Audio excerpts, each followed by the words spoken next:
E aí, pessoas! Meu nome é Luciana, sou professora de atualidades e hoje a gente vai dar continuidade aos vídeos, né, sobre o tema aí do coronavírus e assuntos relacionados.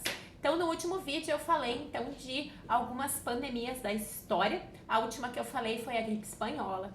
E agora eu vou falar sobre a peste negra, tá?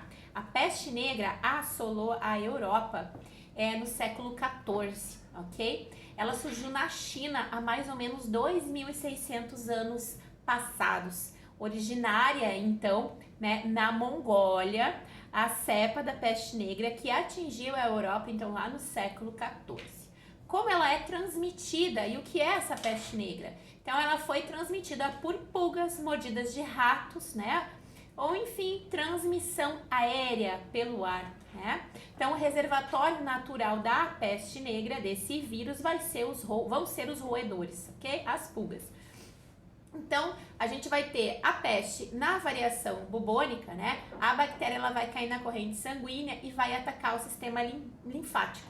E aí a gente vai ter, né, os principais pontos aqui das axilas, a virilha, né, inchados. Né? Os gânglios linfáticos eles vão inchar e vão se chamar bubões, que eram como os médicos da época chamavam, né? E vão se espalhar pelo corpo inteiro. Então, o corpo ele vai ter feridas. Outro ponto também é que as extremidades das pessoas, das mãos, dos pés, elas vão começar a necrosar. As pessoas elas vão começar a apodrecer, por isso peste negra. O corpo vai ficando, né, a pele vai ficando enegrecida, porque ela vai estar, né, em estado de necrose. Okay? Então, a expectativa de vida de uma pessoa que foi atingida pela peste negra é 1 semana, né? Então, nesse período, lá no século XIV, né, a gente vai estar aí num período da Baixa Idade Média, a gente vai ver que muitas pessoas, através de relatos, enfim, documentos que foram encontrados, são fontes históricas, muitas pessoas culpavam os grupos sociais marginalizados, né, pela peste, né, como, por exemplo, os judeus, estrangeiros, né? E realmente a peste negra ela vai atingir a Europa através do comércio, né? Dos navios mercantes que vêm através de Gênova, Veneza, né?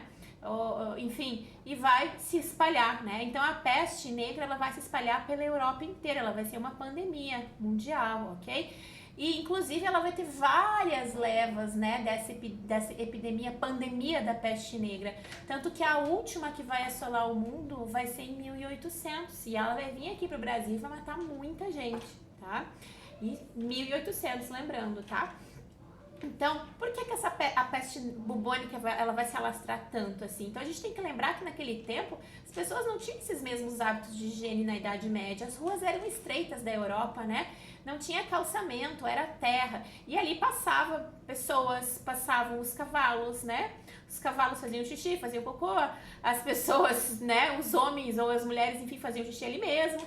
Né? Então, uma pessoa estava preparando algum tipo de alimento ou depenando uma galinha numa janela, né, dessa cidade, dessas roelas apertadas, jogava pela janela, enfim, as tripas, enfim, tudo ficava naquela terra. Então, era sujeira mesmo, né? Rato passando, animais, enfim. Então, foi muito fácil de se proliferar, né, esse vírus. Lembrando também que a água ela não tinha tratamento.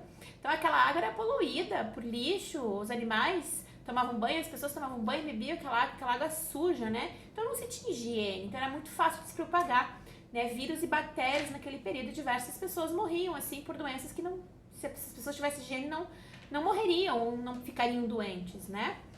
Enfim, então a propulsora, né, da peste negra foi a falta de higiene, então, e a maneira que as pessoas viviam, né? Bom, a gente vai ter aqui uma notícia aí que veio lá em 2012 de um americano que vai contrair a versão da peste negra do século XIV, né? Como que ele vai contrair? O nome dele é Paul Gaylor, né? Ele era um soldador de 59 anos. Ele vai tirar um rato infectado, né? As pulgas do rato, enfim, da boca do gato. O gato morreu, né? E ele pegou o rato, enfim, e acabou se contaminando com essa versão do século XIV da peste negra. Então, se procurarem a reportagem, ela é do G1, do dia 18 de julho de 2012, e a manchete americano contra a versão de peste que dizimou a Europa na Idade Média, né? Então, o que vai acontecer? Lógico, ele vai ser tratado, ele vai sobreviver, mas ele vai ter os dedos dos pés e das mãos amputados porque necrosaram, né? Lembrando que naquele tempo também os médicos, eles usavam umas máscaras assim, com uma ponta enorme, e ali eles colocavam na pontinha dessa máscara ervas aromáticas, porque o cheiro era tão horrível nas ruas das pessoas morrendo com a peste, que os médicos não suportavam, né? Então usavam essa máscara para se proteger, né? Acreditavam que não ia pegar o vírus e também não sentiam o odor pestilento, né? Que se fala. Bom, então essa foi a peste negra, tá? A outra epidemia que a gente vai falar vai ser a varíola, né? A varíola vai surgir lá na Índia em 430 a.C. e vai matar 1/3 da população de Atenas, né? Quando ela surge na Índia, ela se alastra pelo mundo, vira uma pandemia e vai matar, né, diversas pessoas, enfim, né, mais ou menos 1/3 da população da Grécia, tá? Naquele período em 430 a.C. Lembrando aí, a peste negra ela vai dizimar 1/3 das vidas da Europa, tá? Por isso aí uma pandemia, ela vai se alastrar então, né? Bom, enfim, a varíola, ela vai também, né, surgir aí ao longo da história diversas vezes, né? Então, por exemplo, se a gente for lembrar aí da colonização americana pelos espanhóis e pelos portugueses, a gente vai ter um dos mecanismos de conquista que eram as doenças, né?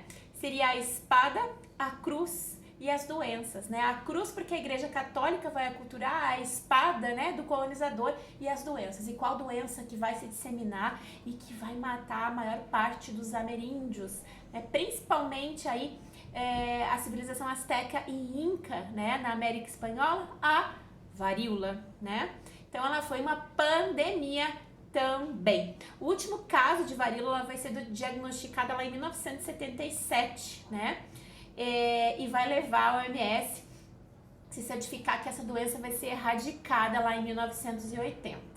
Mas a gente não pode esquecer que hoje a gente vive aí, né, infelizmente, um problema relacionado aí a não aceitação da ciência pelas pessoas, vamos assim dizer, negação da ciência pelas pessoas, né? E a gente tem aí um movimento anti-vacina forte em alguns países do mundo, né? Isso tá vindo aqui para o Brasil, então muitas pessoas não estão mais levando seus filhos para se vacinar, o que faz com que várias doenças voltem, doenças já erradicadas voltem a circular, como sarampo, por exemplo, né?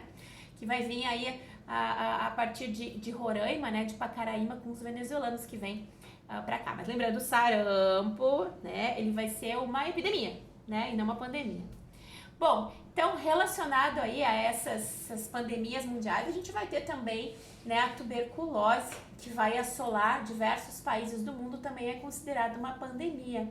E quando a gente fala em tuberculose, a gente vai lembrar aí do período do romantismo, né? Vocês lembram do romantismo, as gerações, a primeira, segunda e terceira geração do romantismo? A gente vai ter, por exemplo, a segunda geração e a terceira, diversos desses autores do romantismo que vão falecer, né, de tuberculose. E essa tuberculose ela vai estar relacionada também com o problema de depressão da época, né? O mal do século, do período, a depressão, junto com a tuberculose. Então, muitos, né, desses jovens do período aí do romantismo, eles vão se deixar infectar pela tuberculose como uma forma de suicídio, né? Também foi uma pandemia mundial. Ok, gente? Então, esse vídeo ele é específico para falar das pandemias. Espero que vocês tenham gostado.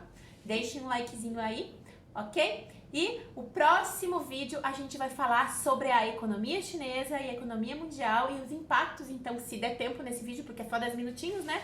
No máximo 10 minutinhos, sobre os impactos do coronavírus na economia mundial, ok? Beleza? Beijo!